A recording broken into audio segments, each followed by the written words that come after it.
sa kaugnay na balitang yan, patuloy na inaayos ang Rizal Memorial Tennis Center para sa paparating na Philippine Women's Open na kauna-unahang WTA 125 tournament sa bansa. May ulat si Bernadette Tinoy.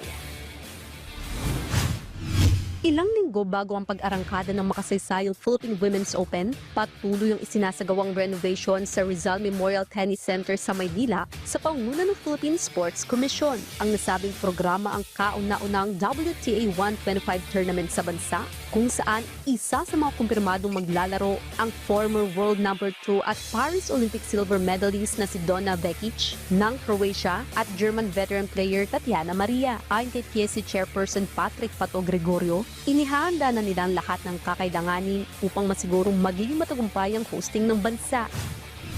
Everybody's excited. And if you ask me how we can all of a sudden do this right away, it is because PSC just enables all the stakeholders. Hindi naman porket ang daming ginagawa, PSC lahat yan. Hindi. We work hand in hand with POC, we work hand in hand with the NSAs.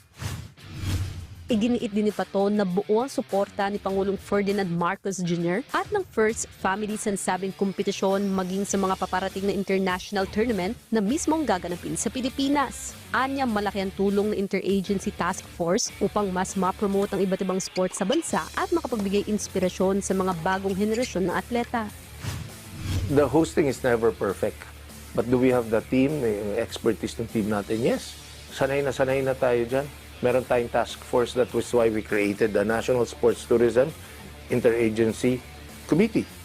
AO38 ni Pangulong Marcos.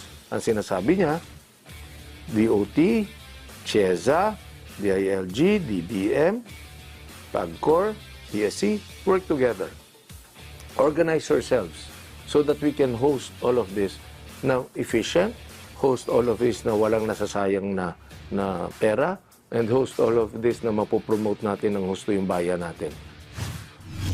Samantala, kinumpirma rin ng PSC na kabilang si Filipina tennis sensation Alex Ayala sa listahan ng wildcard slot ng Batimpalak, ngunit wala pang pinal na desisyon kung makakalaro ang world number 53 star dahil nakatakda siyang magpakitang gilas sa Australian Open na posibleng tumagal hanggang February 1. Magsisimulang qualify ng Philippine Women's Open ngayong January 24 habang tatakbo mula January 26 hanggang 31 ang main draw ng torneo. Bernadette Tinoy para sa Atletang Pilipino para sa Bagong Pilipinas.